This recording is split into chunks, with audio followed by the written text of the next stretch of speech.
ذلك نقص عليك من أنباء ما قد سبق وقد آتيناك من لدنا ذكرا من أعرض عنه فإنه يحمل يوم القيامة وزرا মুসা বলল, বেশ, তুই দূর হয়ে যা। এখন জীবনভর তুই শুধু এ কথাই বলতে থাকবি, আমাকে ছুঁয়ো না। আর তোর জন্য জবাবদিহির একটি সময় নির্ধারিত রয়েছে, যা কখনোই তোর থেকে দূরে সরে যাবে না। আর দেখ, তোর এই ইলার প্রতি, যার পূজায় তুই মত্ত ছিলি, এখন আমরা তাকে জ্বালিয়ে দেব এবং তার ক্ষুদ্রাতি ক্ষুদ্র অংশগুলো সাগরে ভাসিয়ে দেব।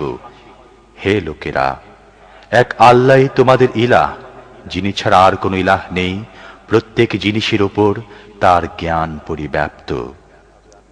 হে মুহাম্মদ, এভাবে আমি অতীতে যা ঘটে গেছে তার অবস্থা তোমাকে শোনাই, এবং আমি বিশেষ করে নিজের কাছ থেকে তোমাকে একটি জিকির দান করেছি। যে ব্যক্তি এ থেকে মুখ ফিরিয়ে নেবে, সে কিয়ামতের দিন কঠিন গুনাহের বোঝা উঠাবে।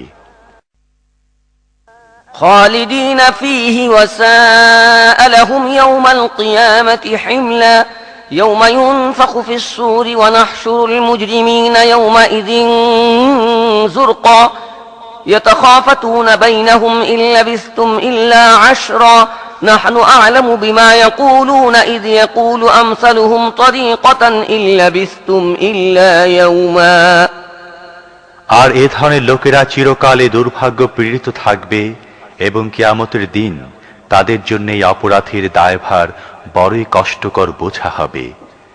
সেদিন যখন সিঙায় ফুঁক দেয়া হবে এবং আমি অপরাধীদেরকে এমনভাবে ঘেরাও করে আনব যে তাদের চোখ আতঙ্কে দৃষ্টিহীন হয়ে যাবে।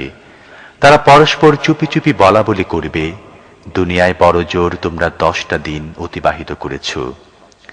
আমি ভালোভাবে জানি তারা কি সব কথা বলবে। আমি এও জানি সে সময় তাদের